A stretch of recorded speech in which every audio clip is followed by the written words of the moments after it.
Hello everyone, good morning. We welcome you again on Rashid Spiritual Academy. हम एक बार फिर आपके साथ एक नई वीडियो के साथ वही तसलसल है उस नेक्स्ट वीडियो का पार्ट 3 हमने बनाए हैं प्रेपोजिशन इन को ऊपर 3 वीडियोस हमारी आ चुकी हैं। ठीक है जी, वो ये लास्ट वन है 3 जो है वीडियो, वो लास्ट वन यही है हमारी। इनके ऊपर हमने एक्सटेंसिव एक वीडियो बनाई है जिसका पार्ट 1 है, पार्ट 2 है, पार्ट 3 है। तो इनका जो मुसलसल जो एक एक्सटेंसिव इस्तेमाल है वो आपके सामने हमने पेश किया है, किस किस जगह पर इनको हम इस्तेमाल कर सकते हैं और उनके साथ कौन से वर्ब इस्तेमाल हो सकते हैं, कौन से नाउन इस्तेमाल हो सकते हैं। एक लिस्ट भी मैंने आपको दी है इस वीडियो में। मैंने आपके साथ जो एक आपको बेनिफिट मिलेगा इस वीडियो में वो ये है कि नाउन भी मैंने आपके सामने लिस्ट के तौर पर आपके साथ शेयर किया है कि ये नाउन जो है ना इस्तेमाल हो सकते हैं, ताकि आप प्रैक्टिस भी कर सकते हैं, घर बैठे आप प्रैक्टिस भी कर सकते हैं, दोस्तों के साथ शेयर भी कर सकते हैं। ठीक है जी, तो इसका माइंड सेट हमारा यही है कि आपको जो प्रेपोजिशन है वो बिल्कुल क्लियर हो जाए।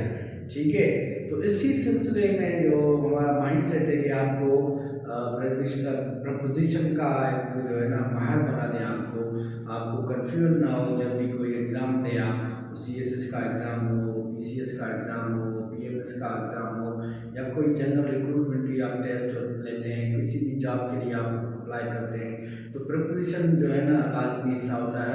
हर एग्ज़ाम में ये चीज़ें आती हैं और मेरे ख्याल से ये चीज़ें जो है सीएसएस वाले जो नए कैंडिडेट हैं, जो फरवरी में एग्ज़ाम होने जा रहा है सीएसएस का, उसके लिए भी आपको हेल्पफुल रहेगा। ये वीडियो देखकर आप जाएंगे, इंशाल्लाह आपको हेल्प मिलेगी किस तरह से आप जो है ना एक कॉन्फिडेंस आपके अंदर बढ़ जाएगा कि प्रेपोजिशन कोई मसला ही नहीं है, मैं सब कुछ कर सकता हूँ। और प्रेपोजिशन जो ग्रामर का एक हिस्सा है, उसमें जो इसेंशियल पार्ट्स हैं सीएसएस के प्रिसीजन कंपोजिशन में, ये भी एक बहुत ही मोस्ट इम्पॉर्टेंट जो है ना सेक्शन है सीएसएस का, जिसके ऊपर लोग बहुत परेशान होते हैं। तो उसी परेशानी को हल करने के लिए आपके सामने हमने एक वीडियो बनाई है। 3 वीडियो है टोटल प्रपोजिशन इन के बारे में जो मैंने एक्सप्लेन की है। चलिए जी स्टार्ट करते हैं बिना किसी देर के। तो अब जो पहली वाली वीडियो में मैंने जो है वो भी आपको एक्सप्लेन किया था बहुत ही अच्छे अंदाज से कि कहाँ कहाँ पर किस किस जगह पर किस सिचुएशन में जो है प्रेपोजिशन इन इस्तेमाल होगा। तो यहाँ पर भी हम आपके सामने एक लिस्ट बना के रखी है, मैंने आपके सामने मौजूद है। अब देखते हैं, पढ़ते हैं। नंबर 1 सेंटेंस है इन इंडिकेट्स रेशो। अब रेशो के लिए भी जो है ना इन इस्तेमाल होता है। मिसाल के तौर पर मैंने जुमला लिखा है he is 1 in a million, वो लाखों में एक है। ठीक है जी, तो लाखों में एक होना ये रेशियो को इंडिकेट करता है। तो रेशियो को इंडिकेट करने के लिए भी हम इन इस्तेमाल करते हैं। 4 in 10 are poor people in our country, ऐसे भी कह सकते हैं हम इसको। हम 4 in 10 आर पुअर पीपल, हमारे यहाँ 10 में से 4 लोग जो हैं वो गरीब हैं। एक किस्म का ये जुमला है, स्टैटिस्टिक हो सकता है, उसके साथ आप डिफर करें, हो सकता है। और स्टैटिस्टिक जो हो सकती है वो तादाद वो बिल्कुल मुख्तलिफ हो सकती है, लेकिन जुमले के तौर पर हमने इसको बनाया जिसे आपको क्लियर हो जाए। ठीक है जी, तो यहाँ पर रेशियो को इंडिकेट करता है। ठीक है, इन जो है रेशो के लिए भी इस्तेमाल हो सकता है। नंबर 2 सेंटेंस हम पढ़ते हैं इन इंडिकेट्स स्टाइल और कंपोजिशन ऑफ रिकॉर्डेड मटेरियल। अब कंपोजिशन स्टाइल ऑफ राइटिंग, अब किसी चीज को हम रिकॉर्ड के लिए हम कैसे लिखते हैं, रिकॉर्ड को किसी चीज का रिकॉर्ड बनाना हो तो हम उसको कैसे लिखेंगे, एक रिकॉर्ड की सूरत में हम लिखेंगे। ठीक है, वो कैसे इस्तेमाल होगा। मिसाल के तौर पर मैंने जुमला बनाया the letter was written in pencil, जो खत लिखा गया था वो पेंसिल में लिखा गया। पेंसिल की सूरत में अक्सर करके हमें ये तो बताया जाता है इन इंक। ठीक है, इन इंक वो भी हम कह सकते हैं। ठीक है, इन पेंसिल भी हो सकता है। ये नाउन बनाए मैंने पूरी लिस्ट दी है। आप ये नाउन्स इस्तेमाल कर सकते हैं इस स्ट्रक्चर के साथ। In black and white, in duplicate, in print, in italics, in capital letter, in bold, इस तरह से भी आप कह सकते हैं। तो किसी भी चीज़ का रिकॉर्डेड मटेरियल या उसकी कंपोजिशन, उसको कैसे कंपोज करके हमें कैसे रखना है, उसको भी जो है ना, या किसी चीज़ को कंपोज करने का प्रोसेस क्या होता है, तरीक़ेकार क्या होता है, उसके लिए भी हमने जो है ना हम इन इस्तेमाल कर सकते हैं। ठीक है जी, तो ये नंबर 2 क्लियर हो गया। नंबर 3 है जी, in indicates the use of language और एक्सप्रेशन। जो इन है किसी लैंग्वेज के स्टाइल को या किसी लैंग्वेज के स्टाइल के एक्सप्रेशन को इस्तेमाल करने के लिए भी हम जो है ना इन इस्तेमाल करते हैं। जुमला बनाया है मैंने, she sang a verse in poetry, उसने हमें एक वर्स बताई। ठीक है जी, वर्स किसी भी जो हमारी पोएट्री होती है उसकी जो लाइंस होती हैं उनको हम वर्स कह सकते हैं। उस वर्स को बताने का जो अंदाज था, वो एक्सप्रेशन का जो अंदाज था वो क्या था, वो पोइटिक था। वो पोइट्री की सूरत में उसने गा के बताया कि इस वर्स को हमने कैसे गा के बता सकते हैं। ठीक है सर, तो यहाँ तक क्लियर हो गया आपका। और इसके लिए नाउन कौन से हैं, ये नाउन आपके सामने मिसाल के तौर पर इन कोरस में लिखा है, इन कोड लिखा है, इन पोइट्री लिखा है, इन म्यूजिक लिखा है, इन वर्स लिखा है, in detail, in full, in concern, ये सारे नाउन जो हैं ये आप इस्तेमाल कर सकते हैं इसी स्ट्रक्चर के साथ। ये सारे नाउन इस स्ट्रक्चर के साथ आप इस्तेमाल कर सकते हैं। The national anthem was sung in chorus, ऐसे भी कह सकते हैं। ठीक है, तो नेशनल एंथम को एक्सप्रेस कैसे किया गया, इन कोरस। तो स्टाइल ऑफ लैंग्वेज या स्टाइल ऑफ एक्सप्रेशन क्या था, इन कोरस था। ठीक है जी, यहाँ तक क्लियर हो गया। तो किसी भी लैंग्वेज को कैसे एक्सप्रेस करना है, उसमें कौन सा स्टाइल अप्लाई करना है, उसके लिए हम इन इस्तेमाल करते हैं प्रीपोजिशन। नंबर 4 सेंटेंस है जी, इन इंडिकेट्स ए कंडीशन। अब ये कंडीशन को भी, किसी सूरत हाल को भी जो है ना एक्सप्लेन करने में इन जो है इस्तेमाल होती है। और मिसाल के तौर पर यहाँ पर जुमला दिया गया है, he always speaks in rage, हमेशा गुस्से में बात करता है। तो वो कंडीशन को शो कर रहा है। एक साइकोलॉजिकल कंडीशन भी हो सकती है, फिजिकल कंडीशन भी हो सकती है, इमोशनल कंडीशन भी हो सकती है। इन सारी चीज़ों को एक्सप्रेस करने के लिए जो है ना इन इस्तेमाल हो सकता है। इसके लिए फिर नाउन यहाँ पर मैंने लिखे हैं, मिसाल के तौर पर बैड और गुड मूड। ठीक है, इसके ऊपर आप इन लगाएंगे। इन हरी, इसके साथ इन लगाएंगे। इन मेस, इसके साथ इन लगाएंगे। In anguish, in awe, in chaos, in confusion, in comfort, in danger, in despair, in disgrace, in disaster, in ruins, in fear। अब ये सारी कंडीशन को शो कर रहा है कि कौन सी कंडीशन में कौन सी चीज जो है ना कैसे इस्तेमाल हुई, कैसे एक्सप्रेस हुई। मिसाल के तौर पर she ran away in fear, क्यों भागी, क्या कंडीशन थी, फियर की कंडीशन थी। ठीक है जी, तो इसके लिए आप ये कंडीशन के लिए ये यहाँ पर ये पूरी लाइन दी गई है, पूरी लिस्ट दी गई है नाउन्स की, कौन से नाउन कैसे इस्तेमाल होंगे। लेकिन उसके साथ सबके साथ इन लगेगा, इन सब नाउन के साथ इन लगेगा तो कंडीशन को एक्सप्रेस करने के लिए। यहाँ तक क्लियर हो गया। को इन जो है कंडीशन को भी एक्सप्रेस करता है। नंबर 5 है जी, in indicates involvement in career. अब किसी नौकरी के लिए भी जो है ना हम इन इस्तेमाल कर सकते हैं। ये बिल्कुल आप क्लियर होना चाहिए। ठीक है, मैंने जुमला लिखा है, she has been in banking, वो बैंक में रह चुकी है।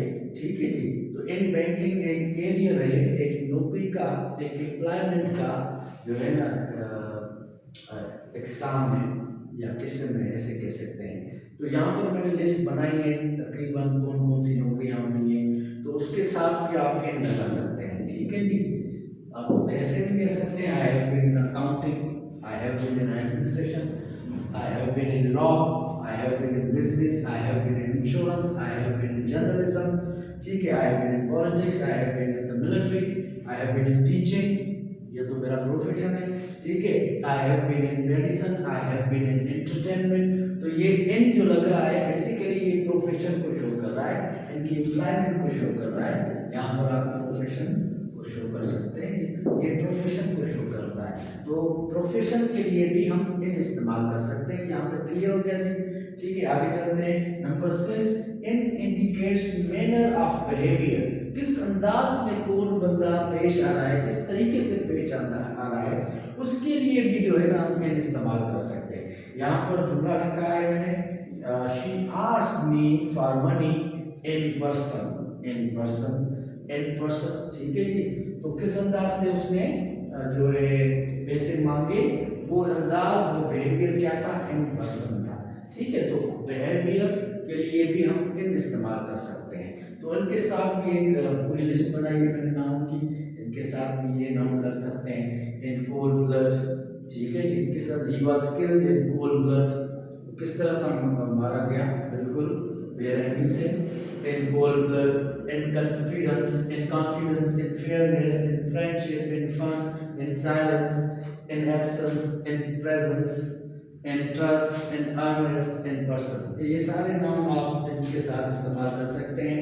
लेकिन इसमें जो बिहेवियर है आपका, जो है ना बिहेवियर, मैनर ऑफ बिहेवियर, किस अंदाज से आप पेश आ रहे हैं, उसके साथ इन लगेगा। ठीक है जी, यहाँ तक क्लियर हो गया आपका। नंबर 7 है, इन इंडिकेट्स वेयरिंग। अब इनका जो इस्तेमाल है वो बस ये इस्तेमाल है, मैंने आपको पहले भी कहा है कि जिस स्टूडेंट्स का इंटरेस्ट होगा प्रपोजिशन में, बेसिक इंग्लिश में, एडवांस इंग्लिश में, तो वो बिल्कुल इंटरेस्ट लेंगे और दिलचस्पी भी लेंगे और एंजॉय भी करेंगे और सीखेंगे भी। ये मेरा खुद का इंटरेस्ट है, तभी तो मैं वीडियो बना रहा हूँ। पास में मैं इस तरह से ही पढ़ता था, तो ये सारी चीज़ें हमें डिस्टर्ब करती थी, तो हमने कहा कि लोगों को फैसिलिटेट करें। ठीक है, अगर जो नए बच्चे हैं वो फैसिलिटेट हो जाएं तो बिल्कुल क्लियर हो जाएंगे वो प्रपोजिशन के बारे में। ठीक है जी, तो नेक्स्ट वाला जो मैंने पढ़ा था, इन इंडिकेट्स बियरिंग। इन जो है ना बियरिंग को भी शो करता है कि मिसाल के तौर पर मैंने जुमला लिखा है, ही was in A suit and tie.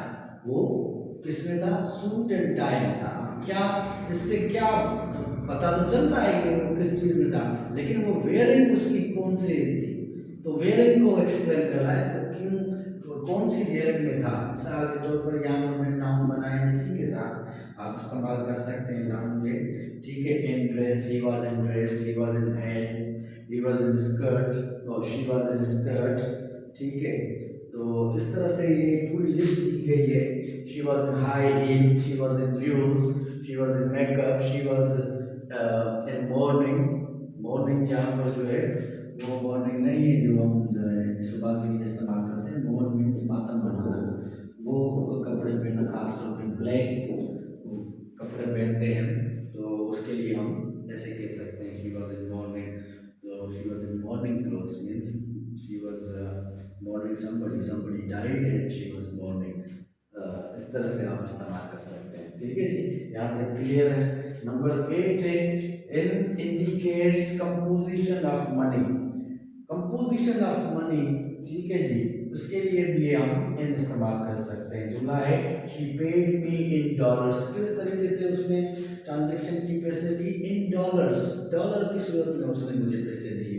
ठीक है, तो इस तरह से भी जो है ना पैसे की लेन देन किस तरह से हो रही है, उसके लिए भी जो है ना इन इस्तेमाल हो सकता है। कंपोजिशन ऑफ मनी के लिए भी हम इन इस्तेमाल कर सकते हैं। नंबर 8 था। नंबर 9 है जी, in indicates arrangement, in indicates arrangement. ठीक है जी, जुमला पढ़ते हैं। The books were lying in piles, किताब कैसे पढ़े थे, इन पाइल्स।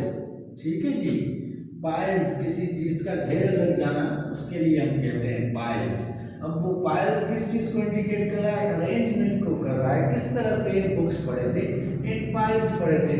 ठीक है, तो इसके लिए भी मैंने एक नाउन्स की लिस्ट बनी है, यहाँ पर आप देख सकते हैं। नाउन जो है इन सर्किल भी कह सकते हैं हम। ठीक है, we were sitting in circle ऐसे कह सकते हैं। वो अरेंजमेंट थी। ठीक है, अरेंजमेंट किस चीज की थी, हमारी सिटिंग की अरेंजमेंट थी। सिटिंग अरेंजमेंट कैसी थी, सर्किल में थी। We were sitting in groups, we were waiting in lines, line की सूरत में ये अरेंजमेंट है। We were waiting in row, they were given bunches of money, they were given money in bunches ऐसे भी कह सकते हैं। ठीक है, तो बंडल्स है, फोल्ड्स है, अलाइनमेंट है, ऑर्डर है, स्टेक है। तो ये अरेंजमेंट है चीज़ों की, किस तरह से चीज़ें अरेंज की गई हैं, तो वो उस कंडीशन को शो कर रहा है, वो उसके साथ इन लगाएंगे हम। यहाँ तक क्लियर हो गया जी? बिल्कुल। लास्ट वन है पर्पस। इन इंडिकेट्स पर्पस। इन इंडिकेट्स पर्पस को भी शो करता है। मिसाल के तौर पर यहाँ पर जुमला दिया है मैंने, we are here in memory of our father. हम अपने फादर को याद करने के लिए यहाँ पर मौजूद हैं, ठीक है। Is no more and we are in memory of our father. तो यहाँ पर इन जो है वो पर्पस को शो कर रहा है, ठीक है। तो इस लिहाज से इसके साथ, इस पैटर्न के साथ भी कुछ नाम लगेंगे। यहाँ पर मैंने लिखा है, ये नाम की लिस्ट दी गई है। एड है, एप्रिसिएशन है, सेलिब्रेशन है, कमेमोरेशन है, डेडिकेशन है, ऑनर है, ल्यूब है, प्रेज है, मेमोरी है, सर्च है। तो इस तरह से आप जो है ना इस्तेमाल कर सकते हैं। यहाँ तक बिल्कुल क्लियर हो गया आपका। मेरे ख्याल से प्रीपोजिशन के ऊपर हमने 3 वीडियो बनाई हैं। इंशाल्लाह आपके सारे कॉन्सेप्ट क्लियर हो गए होंगे। मुझे उम्मीद है आप हमारे साथ रहेंगे और हमें जो है इनकरेज करेंगे, अपनी अंग्रेजी भी इम्प्रूव करेंगे और हमें भी मौका देंगे कि आपको हम हेल्प करें अंग्रेजी इम्प्रूव करने में, और जो भी एग्ज़ाम्स हैं उसमें तैयारी करने में आपकी हेल्प करें और आपके साथ रहें और आपको अप्रिशिएट भी करते रहें। और जैसे आप क्वालिफाई भी कर लें एग्ज़ाम, कोई भी एग्ज़ाम अगर आप देने जा रहे हैं तो इंशाल्लाह वो क्वालिफाई कर लेंगे इंशाल्लाह। और इस तरह से इन चीज़ों पर तो आप प्रैक्टिस भी कर सकते हैं। नाउन्स की लिस्ट देने का मकसद ये, आप जुमले बनाएं, ठीक है, ये स्ट्रक्चर समझें, मेरी वीडियोस देखें, ठीक है, फिर उसके ऊपर आप प्रैक्टिस करें। स्पोकन भी प्रैक्टिस कर सकते हैं आप, रिटन में भी प्रैक्टिस कर सकते हैं, ठीक है। इन चीज़ों को याद भी कर सकते हैं। इस तरह से जो है ना आपकी चीज़ें बिल्कुल ही ईजीली आपको जो है ना याद भी आ जाएंगी और समझ में जाएंगे आप। Thank you very much, so kind of you.